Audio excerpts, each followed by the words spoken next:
What's up, fiends? Welcome to Chat with a Bat. My name is Lucard, and today we have a filmmaker and musician in the studio with us tonight, the very talented Mr. Chris Shern. How are you, my friend? What up? How you guys doing, man? I'm doing good, brother. Good, man. Good to hear it. Thanks so much for coming on, man. I've been looking forward to talking with you. Awesome. All right, so you guys may know Chris from the film Evil Lurks, which I've talked about quite a bit on the channel. Or you may even know him from his band, Invisible Cartoons, which we'll get to in a little bit as well.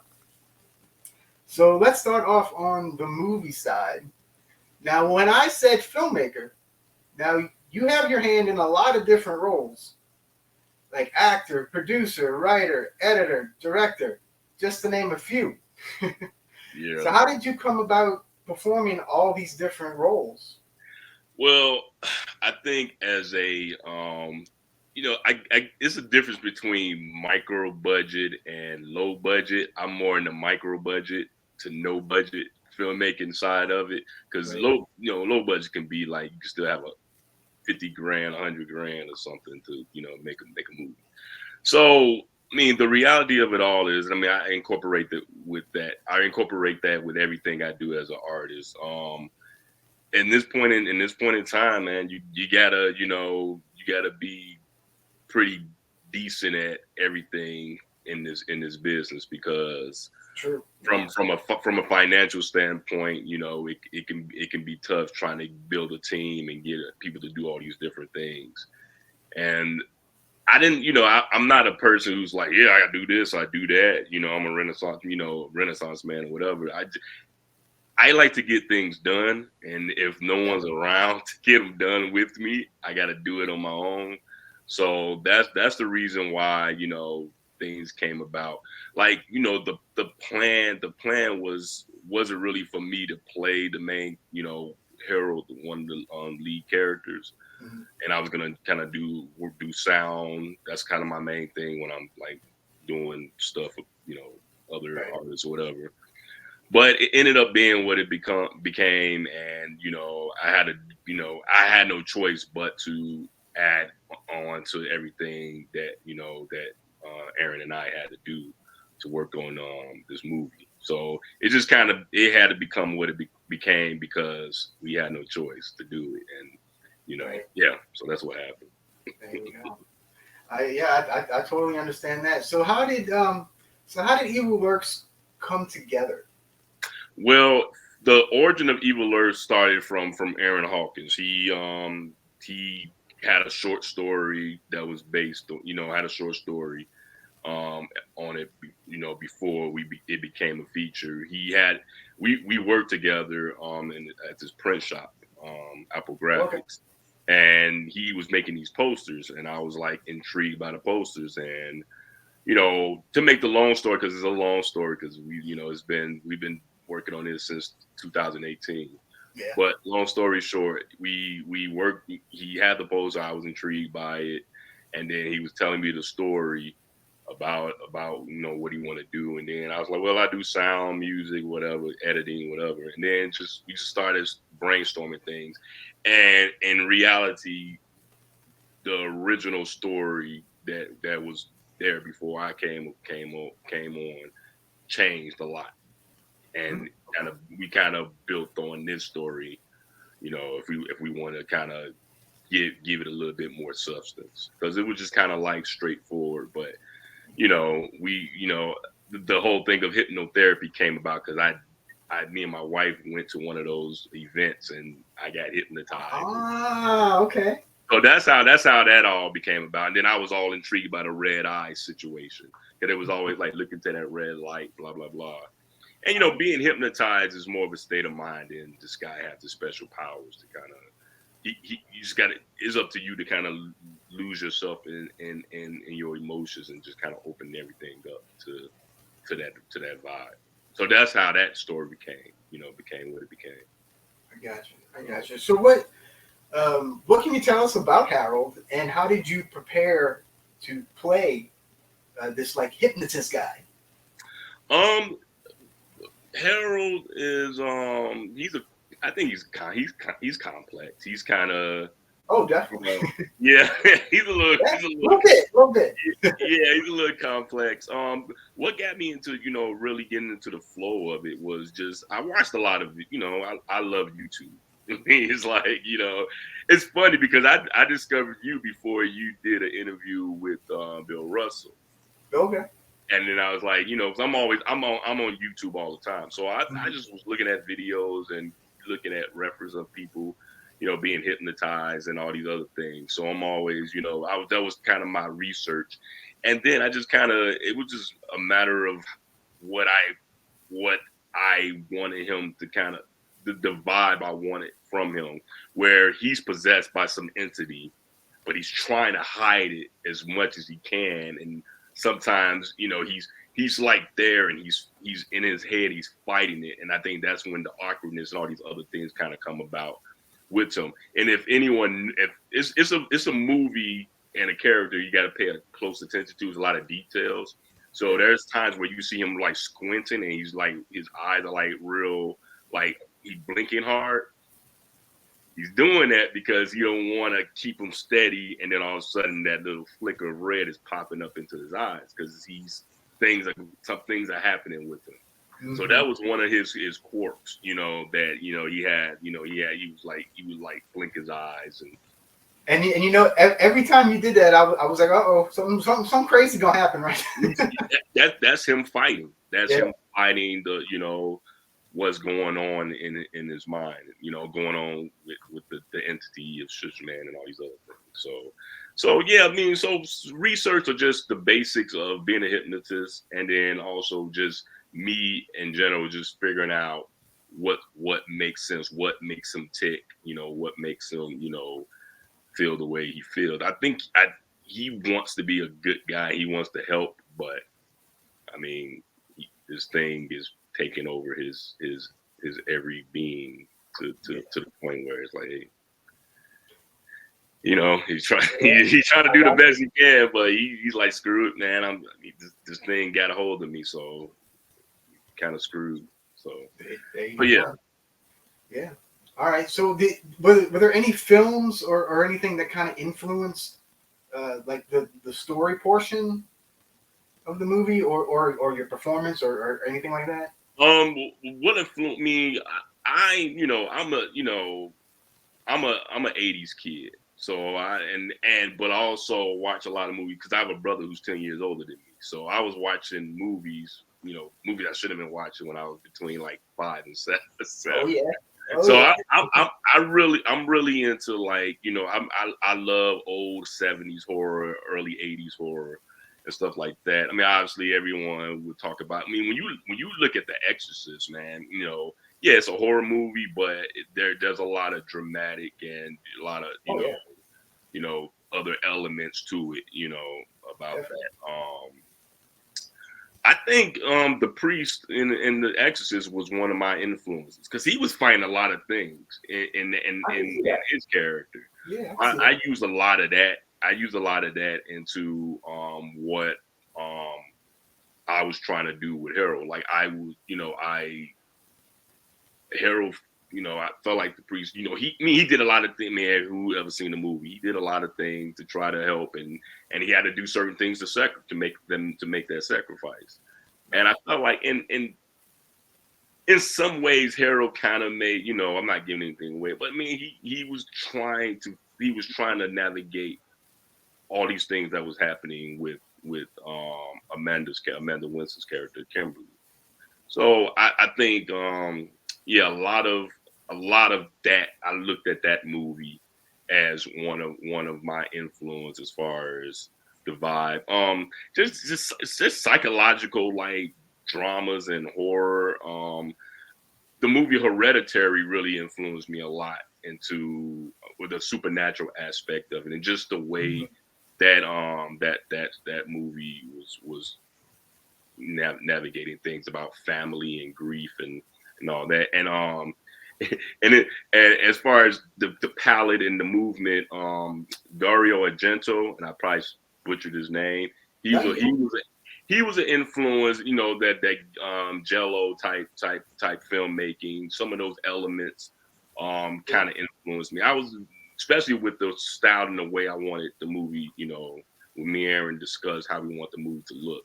I kind of, you know, brought those elements to the table. The almond, you know, obviously, that was the typical stuff. Rosemary's Baby, and of course, and if people, of course, you can. It's obvious, especially when the bartender is doing her little singing. Eraserhead, David Lynch is like one of my heroes. Yeah. So I mean, so that's what I get. The woman in the radiator of that woman singing whatever all of a sudden in the bar. That's what I stole that. I took that element and I said, "Yo, I'm gonna." That's my woman in the radiator. So it totally worked. So there you go. Yeah. Awesome. Yeah. You mentioned Amanda Winston, so that actually brings me to my next question. Yeah. So on this movie, you actually worked with a pretty talented cast. Yeah. Including Amanda as Kimberly, who's been on the channel. She's very lovely. Yeah. Up and comer Savannah Mae. And the man that I like to call the steam sealer, Bill Russell. Oh yeah. So what's it like working with all those guys? It's fantastic. With Amanda originally wasn't supposed to play Kimberly. And the person who, you know, was supposed to play, certain things happen and things happen and it's all good, you know. It is what it is. Yeah. So when Amanda we posted something on Facebook, and then, you know, we was like doing auditions and stuff. So we had a bunch of people doing auditions, and it was cool. But when she showed up, and when she did it was video audition. When she did her video auditions, I was like, yo, I like her because one, she looked young enough to play, you know, because the movie goes in different, you know, places when she's a certain age and all these others, and then she looked old enough to play a young mother and all that. So her look was awesome, and also because I saw the interview with Amanda, also the tattoo. I was like, yo, I like the tattoo because Kimberly's she's been through a lot, but she's a tough ass woman. So it's like, you know, she's trying to get through it, and people watch the movie, which is on Tubi. You know, she did some things. She was just doing some things to get out of really bad situations, you know. Yeah. So she showed up. We got her. We had to shoot that bar scene on a Saturday, and we auditioned her on a Tuesday, and then by Wednesday night, she had the role, and it's like, hey, can you learn these lines? Boom, boom, boom, and then she showed up. And that was the first scene me and her had, and we probably had like 30 minutes of rehearsal to do that. And that was the bar scene was the first scene we did, and obviously that's probably one of the most awkwardest scenes in the movie, especially when you kind of see the shot of just us looking at the cameras like close up. And I think, and a lot of people are like, man, what's it with the clothes? I'm like, there's a lot of close-up shots into, you know, in this movie, and a lot of that represents, you know, the closeness and the focus that you have as you get into someone's mind and trying to understand what they're going through, and you know, that was our first setting, first scene, and one of the lines where, you know, when I said, do you want to have kids, you know, and she's like, not at the moment. I don't even know them. Something like that. Yeah. But yeah. I was like, I say, you know, you want to have kids? You're like, not at the moment. And I said something like, do you want kids or something? And it came off weird, and she's like, no, I don't. Yeah, you know, whatever.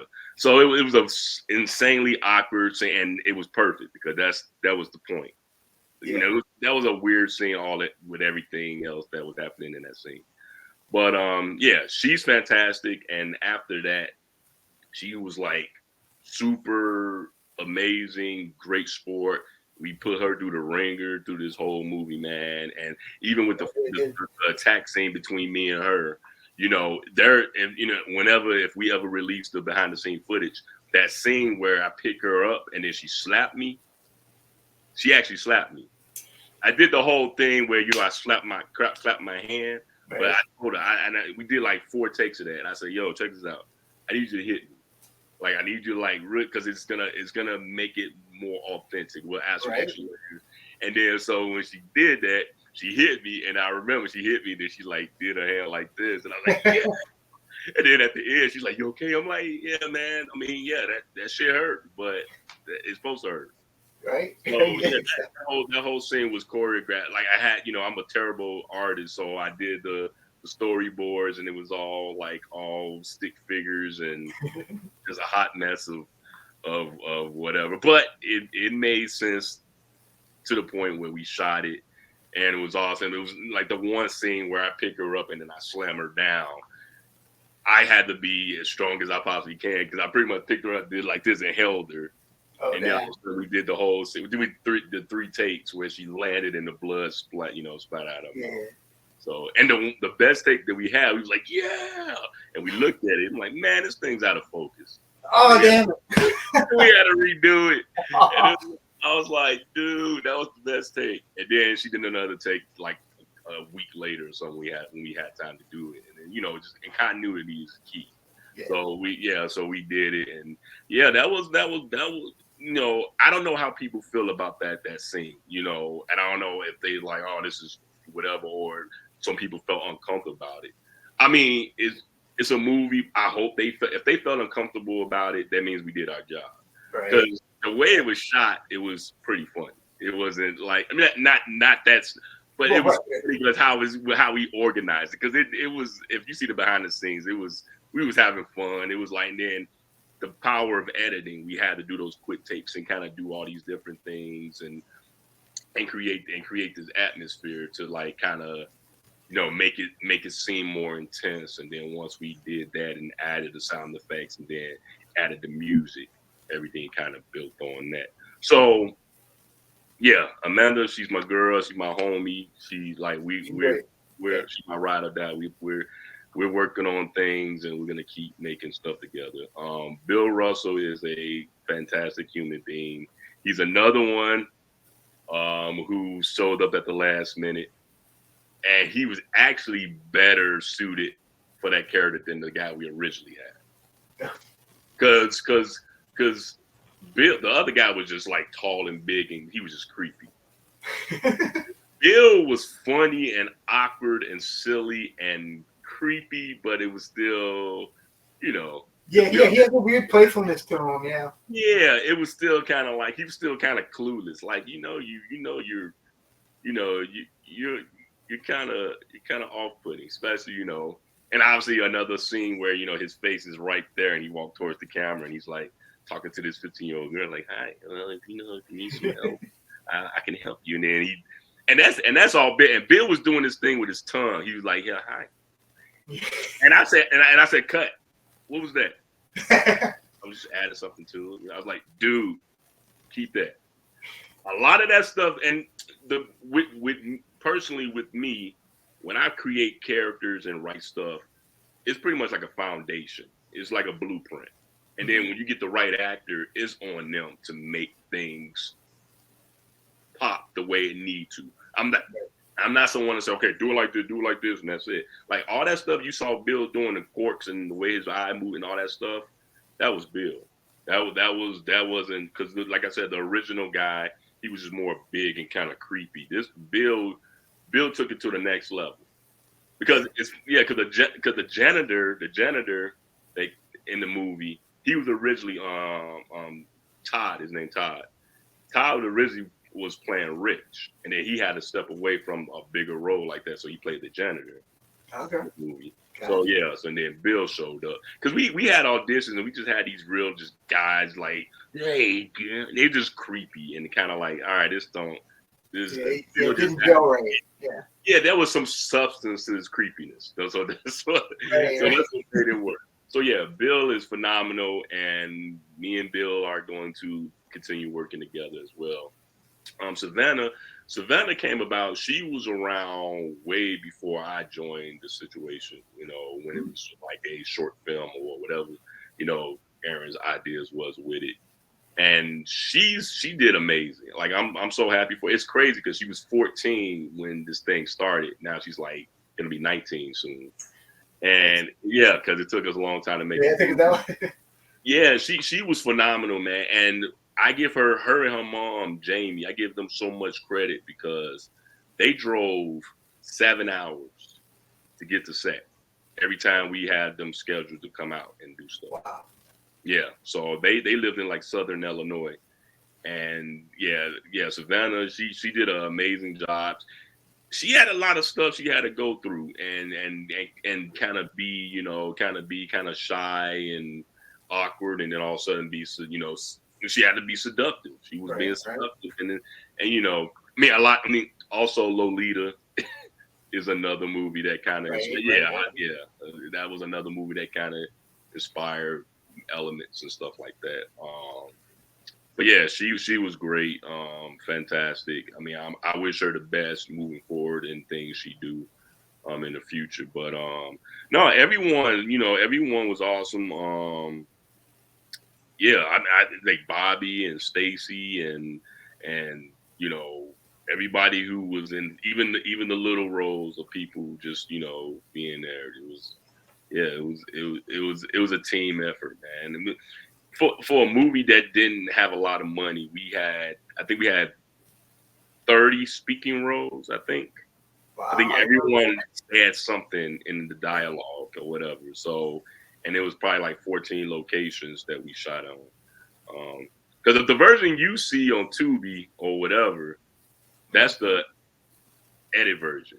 The director's cut when we did the premiere was 2 hours and 28 minutes. Oh wow! Yeah, we cut a lot out after that. After we did that screening, we was happy, but we was like, yeah, man, we got to edit this, man. Cause one is too damn. One, who the hell we think we are making a 2.5 hour movie? We ain't Terrifier 2. They can do that and make $15 million. We make our $15. We don't need. Yeah, I'm like, yeah, bro. So there's a dinner table scene with Erica, Savannah's character, and her mother, her foster mother and father. It's played by Stacey Minor and Bobby Bozak. That had to get cut, unfortunately. But yeah, it's a lot of other scenes that we got, man. But yeah, if you're interested, I'll send them to you. I would love to see it. Yeah, I'd love to see that. I'll send them to you. Absolutely. Yeah. Yeah. Well, you were talking earlier how that scene with you and Amanda, how awkward it was, and I've said this multiple times. I think I said it in the review that I did and on Amanda's show as well. Yeah. That I really like how awkward it was, and I think you guys really played well off each other. Yeah. And so was it difficult being so weird and kind of like out of it half the time? No, man. I mean, I don't consider myself an actor. I consider myself a performer. I think that's a difference. Right. It's always easier for me when I write it and I don't have to like go into auditions and stuff like that. And with me and Amanda, like when people say that, they're like, it was awkward. It was an awkward relationship. I don't think like, well, it was. I thought we had like, no, that was the point. Like, it was supposed to be, right? It was supposed to be jagged as hell. It's like those shots, and just us looking at when we shot that we had 2 cameras and we're having these conversations, just looking at the camera and interacting with each other like that. Yeah. I mean that's awkward from the get-go. So you want the audience to kind of feel awkward and uncomfortable as well. So that was the point, man. It's a lot of things people can say, a lot of things people brought up is like, damn, was she within this movie, was she in another dimension with you from the get-go? And I said, I don't want to sound all artsy with my long cigarette and my wool sweater. I'm like, it's subjective. It's subjective. But it is. I mean, a lot of things in this movie has a surrealistic attribute to it. Yeah. So you don't tap a freaking table and all of a sudden this woman start busting out into some song called Blood Moon, whatever. And it's like, what the hell? Like, and like, what's going on? We originally shot that at the bar. And we and a lot of people that was there weren't extra. They was actually at the bar. So they were like, all right, you got 8 hours to shoot this. And it was like, and I'm like, oh my God. Like, oh damn. It was fun, but that was stressful because I originally thought the bar was going to be kind of more simple and not as, it had a sports bar element to it.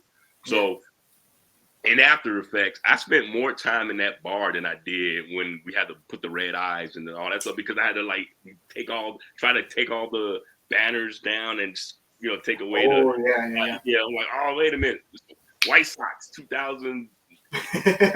Wait a minute, this calendar, I got to change all this stuff up. So it was kind of, it worked out, but it was kind of chaotic. How it was funny how that worked out, and especially when she, Cindy, who played the bartender, when she bust into song, everybody was kind of looking. Somebody actually literally got up and started dancing, and we filmed it, and we was like, we couldn't use it.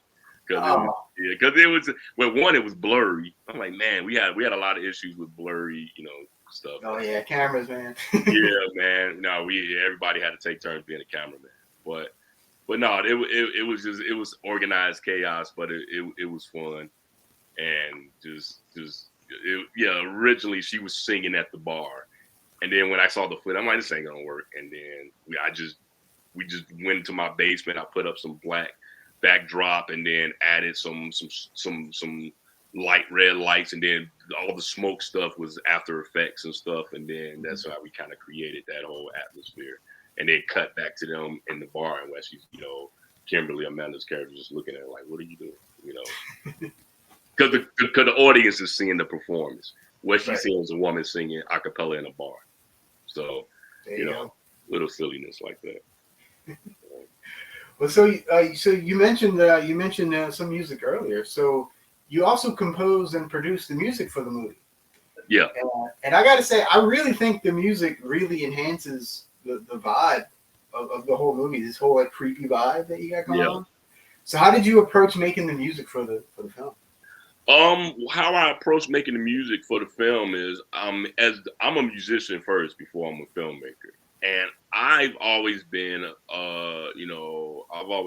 a person who likes when music dances with the visual, especially in movies, and how that kind of works together, and it enhances the emotions that's happening in the scene.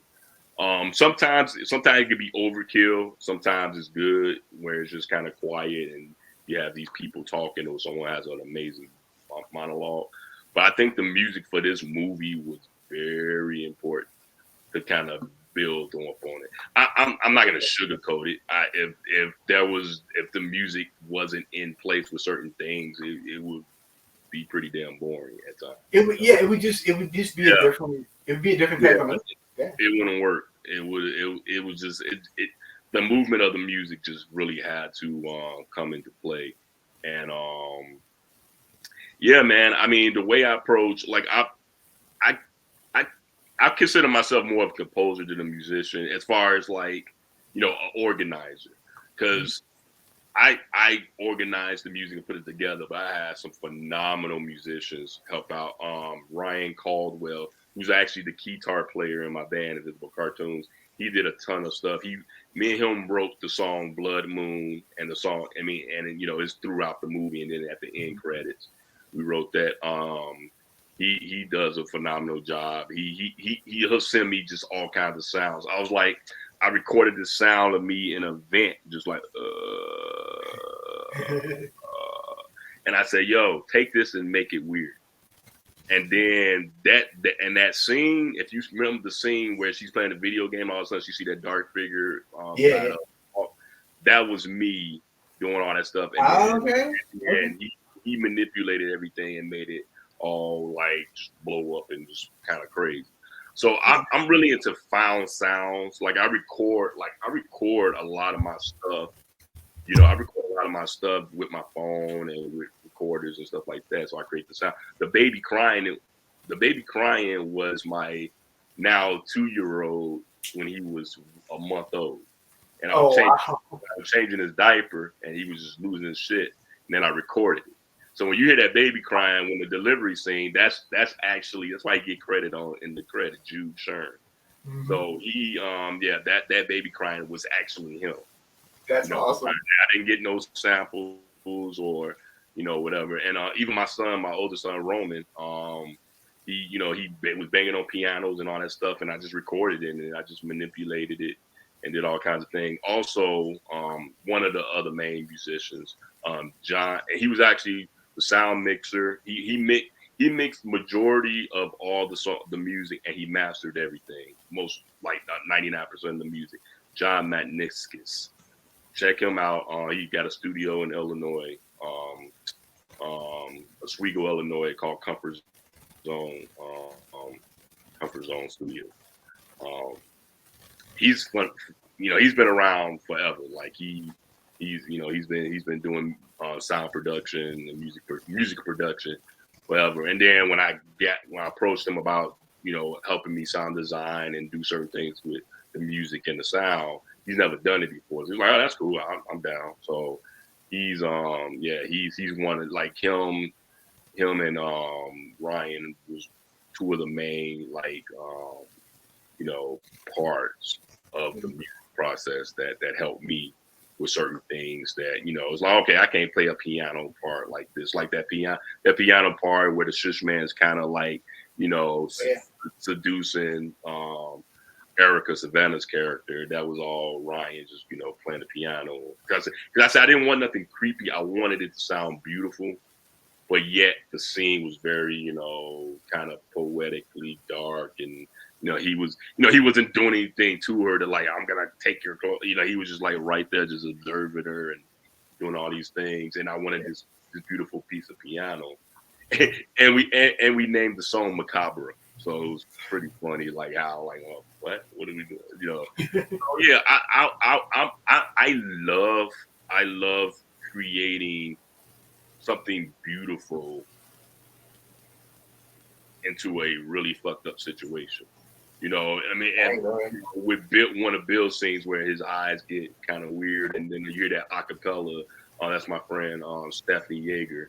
That's her, and she lives in Montana. So and that's the thing. I communicate with people. Say, hey, I need you to send me some recording stuff. And she's not gonna come out to Aurora. Right. She's out in Montana. I need some acapella. So that part where you see Bill eyes getting all crazy, and you hear that acapella vocal going in. That's her layering like 5-6 of her vocals. I said, like, this is what you like? I'm like, cool. That's all I need.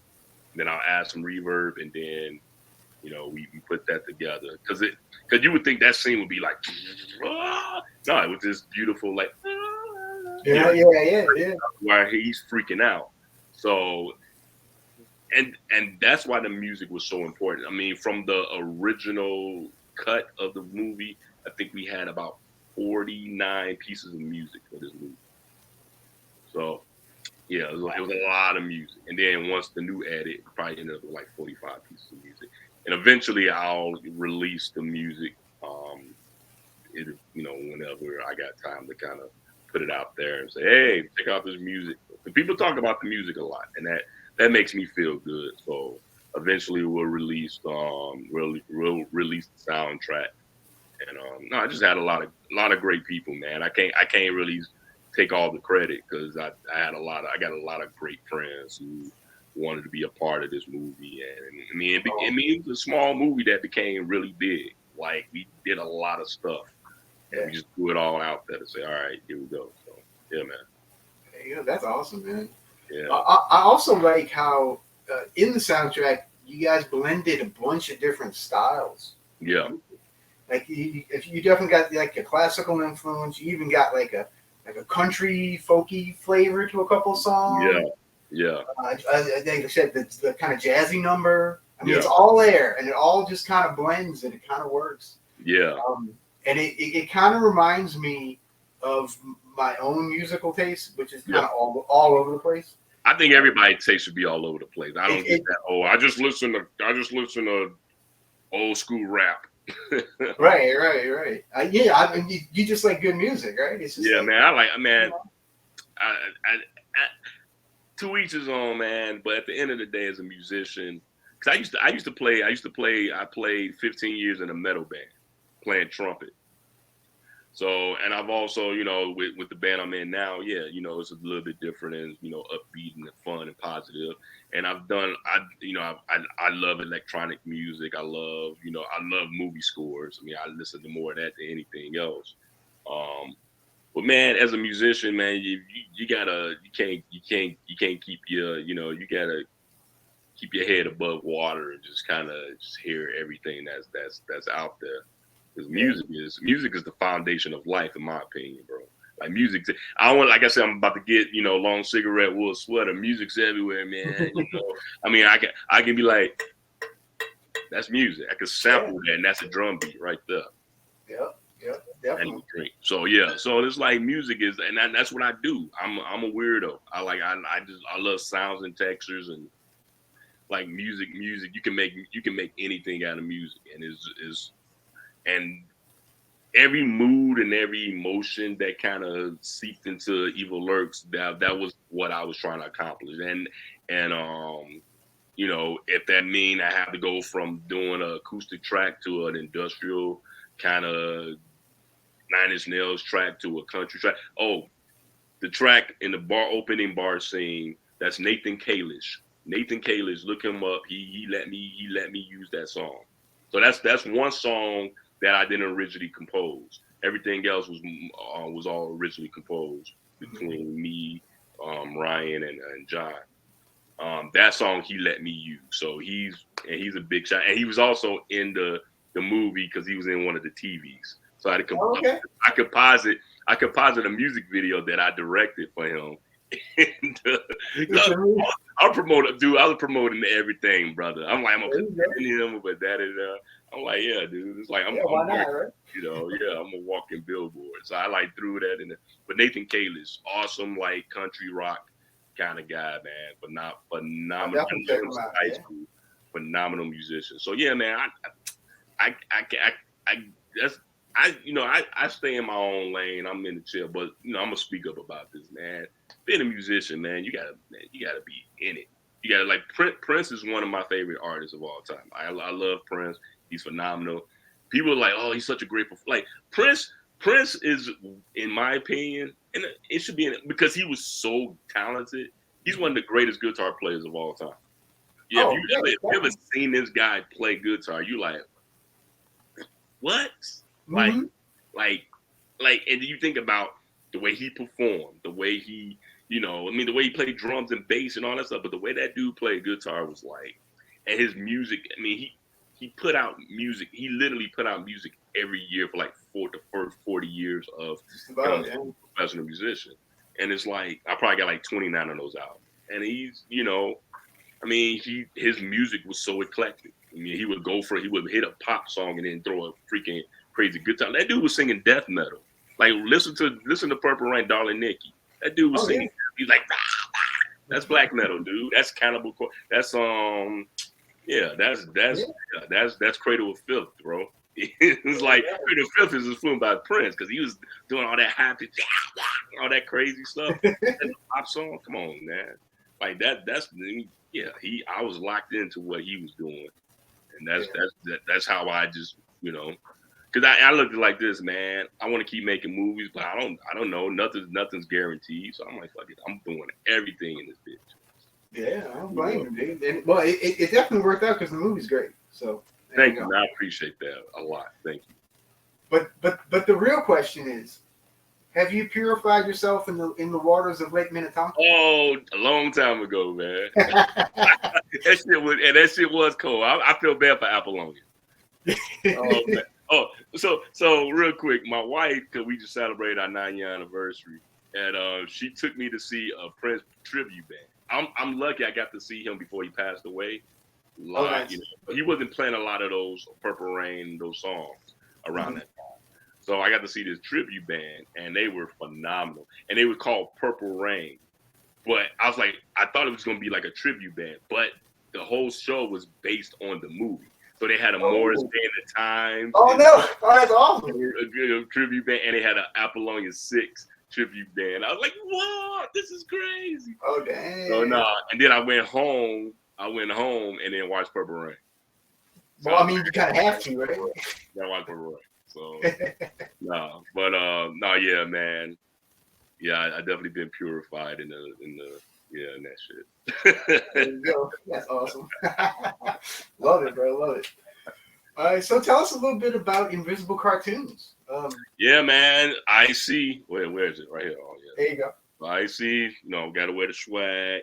There you go. Yeah. Then we got got the Divine. We old school, we like Divine. There you go. Yeah. Divine. No, Invisible Cartoons been around since 2012.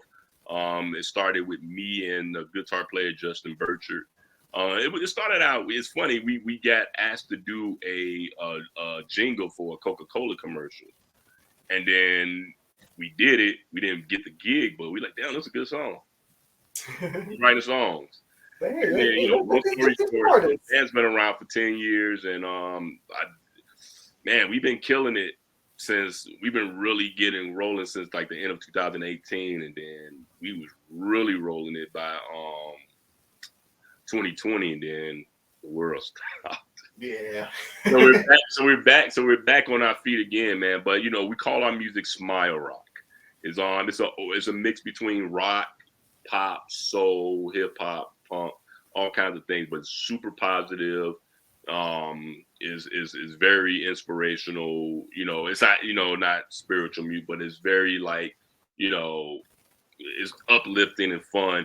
We're very into sci-fi, so we have an intergalactic, kind of sci-fi spacey vibe that goes, with our setups and stuff like that. We tell people we're from the we tell people we're from the planet called Flogador. The G is silent. That's the name of the planet, Flogador. The G is silent. So we're doing some crazy stuff, man.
Excited about the stuff we've been doing. We've been playing a lot of festival season is ending, so back to bars and clubs. But no, man, we're kicking ass right now. We're gonna put out our next album next spring. It's gonna be called Sci-Fi Disco Carnival. So I finally got to watch the silent film Metropolis. Yeah. Yeah, that movie came out back in the 20s. That movie, I'm like, if this movie came out today, this movie still would be fantastic. I was like, holy crap. Oh, yeah. And the beauty about silent film, and I think I'm influenced about that a lot, and obviously I like music. What I like about silent films is, there's no talking, there's no dialogue, there's, movement, and then they got the, the caption or whatever. But they needed... Okay, that movie is like 2 hours and some, 2 hours plus.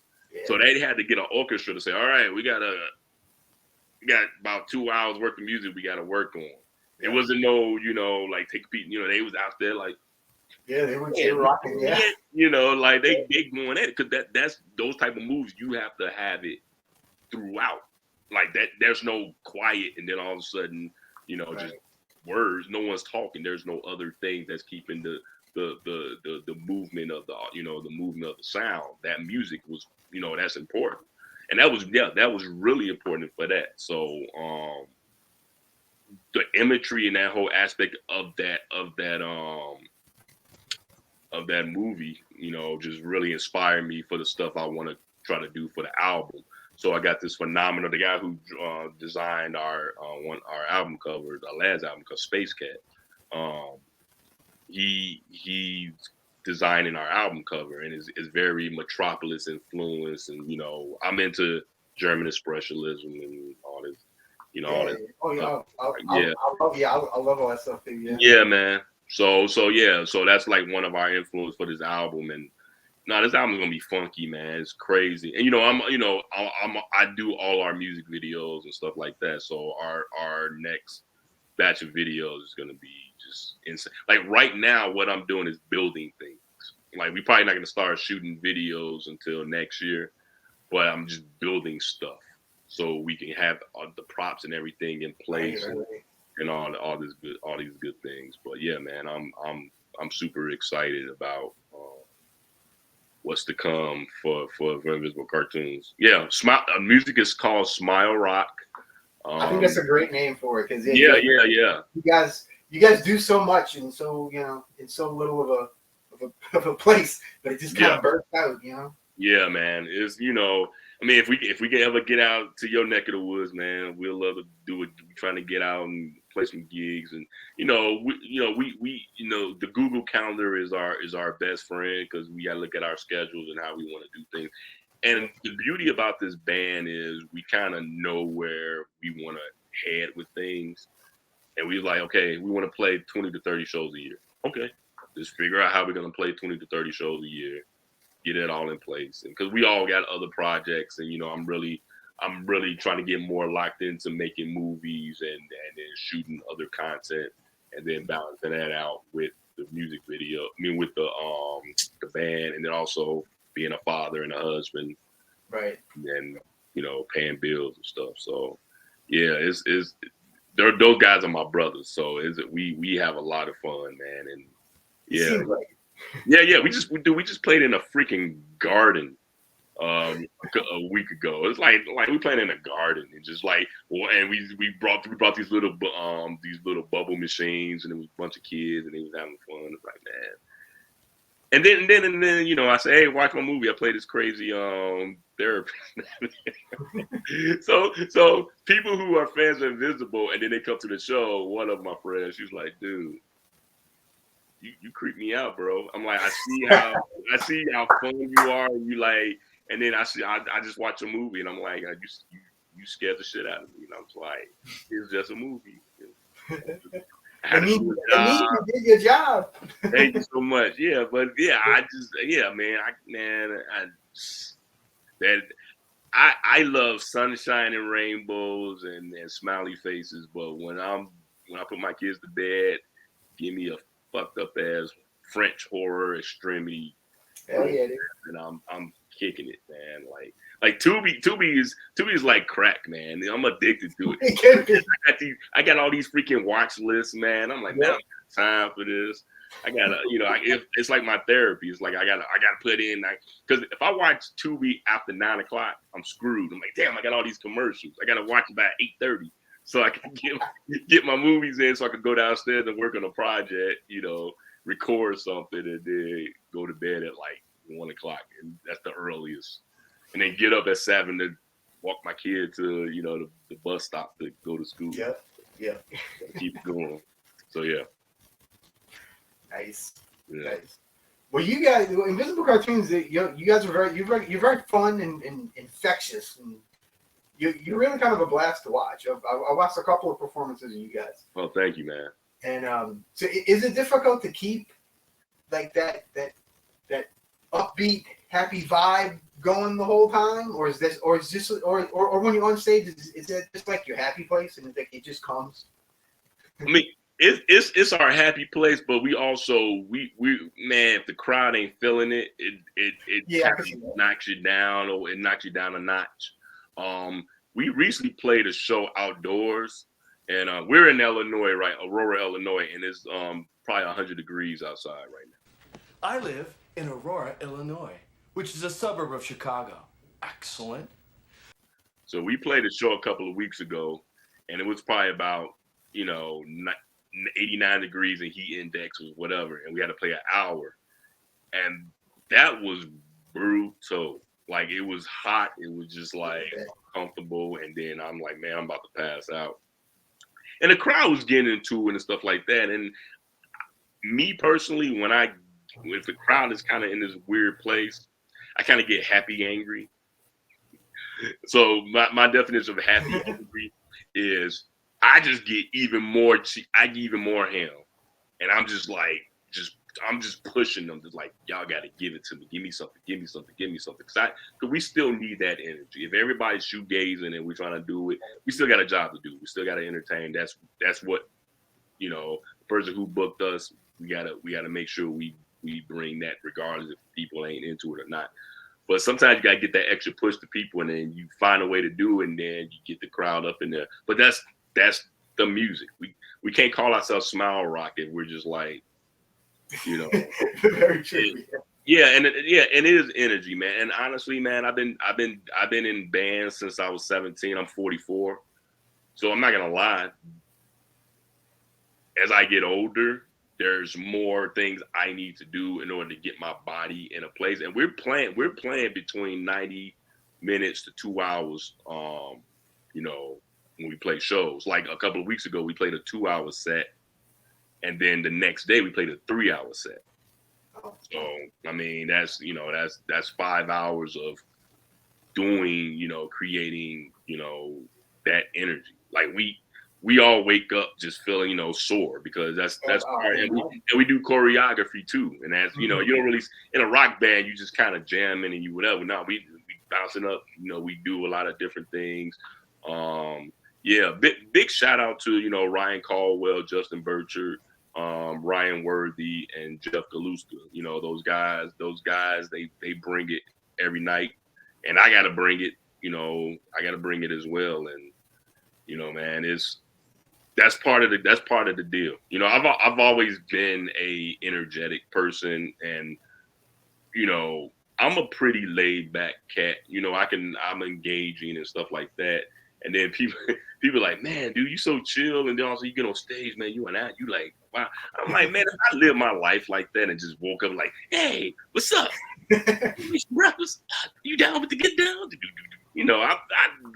I'm already sweating doing that. I mean, if I'm playing 2 or 3 shows a month and I got to give you, about 6 hours worth of music a month, then I got to suck it up and bring it to the table, man. It's like, we got a show this weekend, and we got to keep it popping. And there you go. That's what I mean. It's been working, man. We worked our ass off. We want to do it as much as we can. We're very independent, very DIY with stuff. I mean, personally, me, with anything I'm doing, I'm not trying to be a rock star. I'm not trying to be a movie star. I'm just trying to make really good stuff and build my own little niche.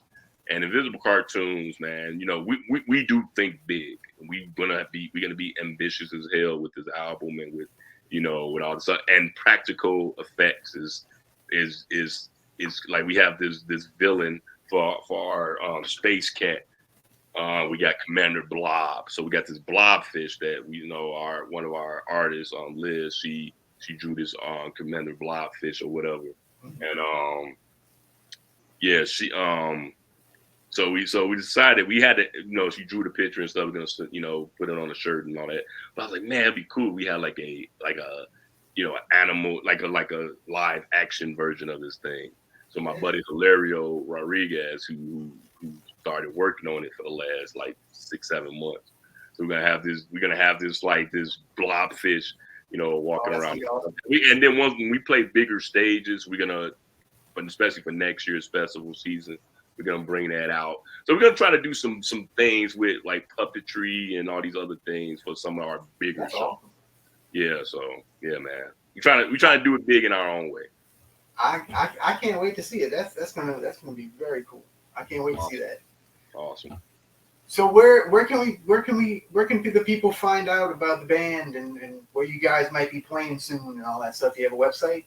Yeah, man, just go to invisiblecartoons.com, man. You know, invisiblecartoons.com. That's where you get all the information, all the show dates.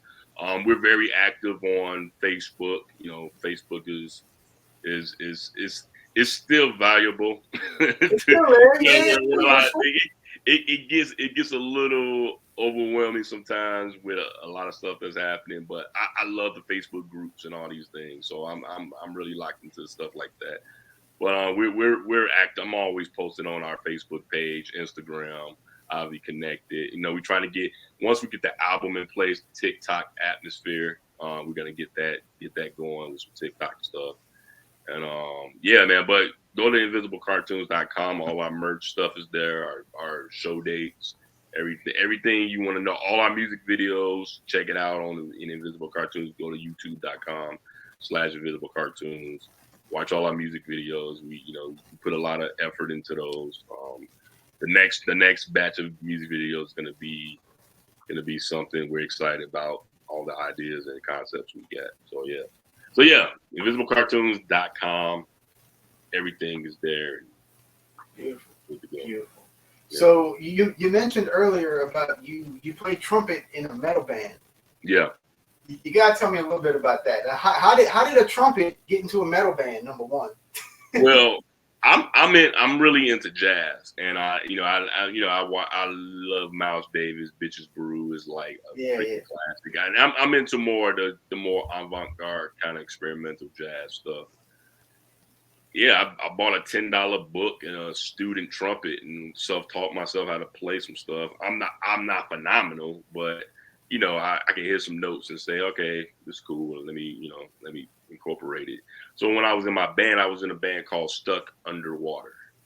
The name came about almost drowned when I was 15. And my drummer said, "Man, you were stuck underwater." He was like, "Yeah." And then we had a gig, and we were like, "Man, we got to name our band." At first, our band was called Side Effects, and then we just said, "We're gonna call it Stuck Underwater just for this show." And then it stuck for 11 years. Yeah, we was in a band. That band existed for 11 years.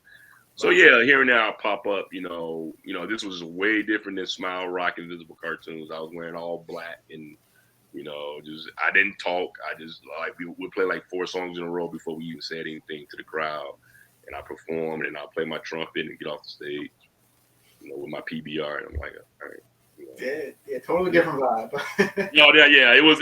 Yeah, I was watching some old footage of one of my shows, and I was just like, I just looked mean, man. I was just like, I just walking back and forth, and everybody was just watching. And I'll just chill and just go right at it and knock it out. I was like, man, it was fun, but I like what I'm doing. I like wearing. But that's metal. That that works. Yeah. This was funny because I've always wrote inspirational, hopeful type lyrics, and I wrote a song called "Mr. Skeptical," and that's one of our most brutal ass songs.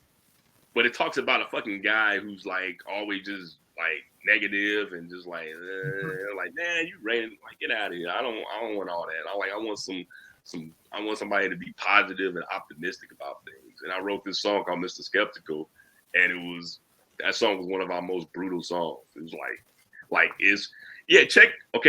if you definitely gonna check it out right after we talk. Go on Spotify. I'll send you a link out. Go on Spotify. We got our albums are on Spotify. So Stuck Underwater. So I'll let you check it out. But yeah, man, we had a lot of fun with that project, and I still love those guys. I still, communicate. We had to hang it up because I was like, I'm in another place in my life, and then because I was in like multiple band years, but now I'm like Invisible is like my main musical band project. But yeah, man, I love metal. I listen to you know, I lived in the city most of my life. Then I moved to the suburbs, and then the white boys took my ass over. They put me out in the woods, put makeup on me, said, "All right, let's go." And I was listening to Obituary, Cradle of Filth, Deicide, all that shit. So, like, hey man, you know, I was this little black kid from the hood listening to death metal. Hey, you know, whatever works, right? Yeah. But it was a good time.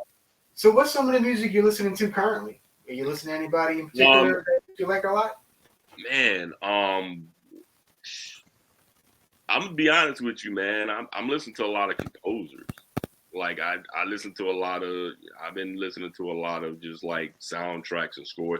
I'll watch a movie and then I'll go on Spotify and listen to the score of the movie. I just been listening to a lot of composers. That's cool. I forgot his name. The guy who scored Hereditary. He's like one of my favorite composers. I love Trent Reznor. Like Trent Reznor, his stuff's really good. Yeah, man. I just do. Have you seen? I'm trying to figure out what that. Bones and All. Bones and All. Yes. Okay. Bones and All. Yeah, that movie was awesome. I like those kind of. I mean, people say it's a horror type movie. Obviously there's horror elements, but that movie was great. And Trent Reznor and Atticus Ross, they did the soundtrack. Oh, I didn't know that. Okay. Yeah, so yeah, man, as far as like bands, honestly, man, I care about independent artists. I listen to a lot of local and more, you know, like bands that's not, you know, big time. Like it's a band in Madison, Wisconsin called the Civil Engineers. Phenomenal, like rock soul band. Actually, if you remember the scene where Harold and Kimberly is like exiting out of the bar and she's like, "What the fuck you do to that woman?" That song, Molly and three of the members of that band, Molly Fisher, who's the lead singer of Civil Engineers, she recorded. She's a vocalist on that song. Okay. Yeah, she plays in the band called the Civil Engineers. So it's like I got a lot of people that singing and all that stuff. They're all from local bands or from the Midwest or whatever that came out and recorded stuff for me or whatever. So I don't even know what's going on with rock music or any kind of music in the mainstream. I'm so out of the loop with that stuff. Because you and I are pretty much the same age, and I don't, you know, on stuff today, no clue. And it's not like I'm not like an old man yelling at the clouds, but you know I'll point at it. but I don't. I mean, I'm just like I'm in my own world. To be honest with you, I'm kind of doing my own thing, and I'm locked in, and I listen to a lot of soundtracks and a lot of scores because you know it influenced me with what I'm trying to do. Because Evil Lurks was a 4-year process. And I'm not trying to make movies every 4 years, man. That's silly. It took way too long to get that out there, and I'm trying to do it. I'm trying to do it a lot quicker. A little bit, yeah. I'm trying to like knock it out. So I'm always inspired by just artists and composers and just I'm kind of locked into my own world. I mean, I listen to music, I listen to bands and here and there, but I listen to scores. I listen to a lot of scores now, at this point.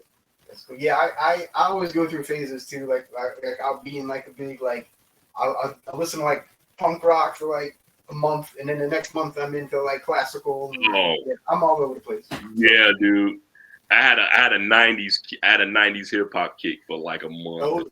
I listened to Nas and Biggie and Outkast first 2 albums. And Jay-Z, I was just like locked in, and even some of the more underground artists and stuff like that. So I'm always kind of going all playing. Yeah, and then I got into it. And then I was on my new metal kick when I was listening to Korn and listening to, you know, Deftones' White Pony is one of the greatest new metal albums of all time in my opinion. I love that album. That album is like phenomenal, and Yeah, That's man. what's up, man. Yeah, man. Music is, man. It's only these many. It's only this many chords, and then you add some distortion or you don't, and then Yeah. it's sound, man. It's emotion. That's what it is. Man. We want to put everything in a certain box, and that's fine. We want to keep things, you know, in their own place. But man, fuck that. I got the box, and I just dive in and just. You gonna break that bitch open. Yeah. Give me everything. Yeah. So, there you go. Perfect. Well, Chris, I'd very much like to thank you for coming on tonight. I really appreciate it, my friend.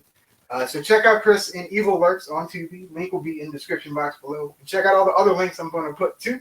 And yeah, anything else you got to say? I want to say one more thing. Al, what you're doing for the independent horror community is phenomenal. I think you're a fantastic human being for all that you're doing for us.